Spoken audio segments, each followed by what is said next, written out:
साथियों, आपने पेपर तो दे दिया है और जो लोग नहीं देखे हैं वो लोग भी देख लेंगे पेपर। ओवरऑल देखा जाए तो पेपर आपका बहुत बढ़िया था, इजी पेपर था। मैंने आपसे कहा था कि मानसिक और रुचि के पीछे समय न बर्बाद करें, और वैसा हुआ, आपके मानसिक रुचि के क्वेश्चन नहीं आए। मैंने कहा था, लेकिन लोग कह रहे थे कि आपको क्या पता कि आपको ज़्यादा अनुभव, देखो अनुभव सब जगह काम देता है। मैंने बताया था कंपनी आपकी इस बार चेंज है तो मानसिक रुचि नहीं आ गई। अगर पुरानी कंपनी पेपर वही करवाती तो मानसिक रुचि आने के चांसेस थे, लेकिन आप लोग नहीं माने, इसके पीछे समय बर्बाद किया। 4-4 घंटा लिए, क्लासेस डेली देखते थे, पढ़ते, लेकिन कोई फ़ायदा नहीं हुआ। ठीक है, ओवरऑल जितना मैंने बताया था, अगर वही चीज़ें अगर आप फॉलो करते तो मेरे भाई आप 120 क्वेश्चन करने की क्षमता थी आपके अंदर। जो जीके के टॉपिक बताया था 15 टॉपिक, लगभग 20 टॉपिक, उससे आपके 12-13 क्वेश्चन आपके उन्हीं टॉपिक से आ गए हैं। बस वही टॉपिक अगर आप तैयार किए होते, जैसे दिवस वगैरह ये सारे मैंने बताया था, इनसे देखो 2-2 क्वेश्चन आए हैं। तो इसलिए ओवरऑल अगर आपने सही से मेरी चीज़ों को फॉलो किया होगा तो आपके 115 से 120 क्वेश्चन सही होंगे। और आपके मॉक टेस्ट में यहाँ 110 आ रहे हैं और आपने दिमाग का सही यूज़ किया होगा, प्रेशर नहीं लिया होगा, डरे नहीं होंगे, आप वहाँ 120 आसानी से कर दिए होंगे। जिसके मॉक टेस्ट में यहाँ 110 आए, बिल्कुल मॉक टेस्ट जैसा था। जो हार्ड मॉक टेस्ट बना रहे थे उनसे देख लीजिएगा, क्योंकि यहाँ इजी चीज़, अब हार्ड के चक्कर में आप इजी चीज़ें गलत करके आएंगे, ये चीज़ें आप देख लीजिएगा। तो आप वहाँ हार्ड चक्कर में पढ़ रहे थे और यहाँ आपका पेपर इजी आ गया। ओवरऑल हिंदी की बात करें तो हिंदी में रचनाएं भी आपकी जो 3-4 रचनाएं हैं, सारी इजी रचनाएं आई। साहित्य अकादमी पुरस्कार पूछा, वो भी इजी आए। अगर देखा जाए हिंदी में 37 क्वेश्चन में से आप लगभग 30 क्वेश्चन बिल्कुल आसानी से कर सकते थे, 30 से 32। जो टॉपर होगा 35 तक भी कर दिया होगा। तो एक बार कमेंट करके बताना कि आपका ओवरऑल लगभग कितना एवरेज स्कोर जाने वाला है, तभी आपका एक सेफ स्कोर का अंदाज़ा लगेगा कि क्या सेफ स्कोर इस बार हो सकता है। ठीक है, तो जिसका आज एग्ज़ाम था एक बार कमेंट करके बताना कि उसका लगभग कितना था। और जिनका सेकेंड शिफ्ट में पेपर है वो भाई पूरा पेपर एक बार सॉल्व कर लें। मैथ रीजनिंग का लगभग वही प्रश्न आपके आने वाले हैं, बस केवल डिजिट का चेंज रहता है। तो सेकेंड शिफ्ट वाले इस चीज़ का ध्यान रखिएगा। तो इसलिए बता रहा हूँ। और बात करें मैथ की, मैथ में लगभग आपके जो क्वेश्चन थे, 3-4 क्वेश्चन को छोड़ दे तो आप आसानी से सारे क्वेश्चन कर सकते थे। बस 2-3 क्वेश्चन में थोड़ा दिक्कतें थी।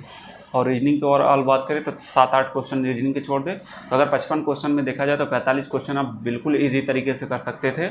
और जीके की बात करें, जीके बहुत ईजी थी आपकी, 22 क्वेश्चन जीके में आप बिल्कुल सही तरीके से कर सकते थे। अगर आपने सही से तैयारी किया तो मेरे भाई आपके 115-20 आराम से सही हो गए होंगे क्वेश्चन। अगर आपने मेंटली रूप से अपने को वहाँ पेपर में प्रेजेंट रखा, इसलिए आपका लगभग 115-20 क्वेश्चन सही हो गए होंगे।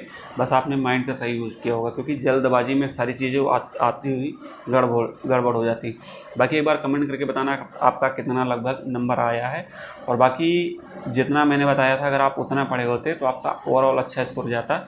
और भाई जिनका लास्ट में इसके बाद एग्ज़ाम है तो पूरा पैटर्न आप देख लिए होंगे, आपको समझ में आ गया कि कैसे कहाँ से क्वेश्चन पूछे जा रहे हैं। मैथ और रीजनिंग आपको इसी हिसाब से पढ़ना जो आपने दिया है। जैसे घन का क्वेश्चन दिया है तो घन आपको एकदम तैयार कर लेना है, क्योंकि घनाभ से क्वेश्चन आपके ज़्यादा आते हैं।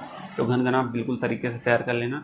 आपको सारी चीज़ें समझ में आ गई, घन कैसे क्वेश्चन आ रहा है। मैथ के जो क्वेश्चन दिए उसी टॉपिक को एक बार पढ़ लेना।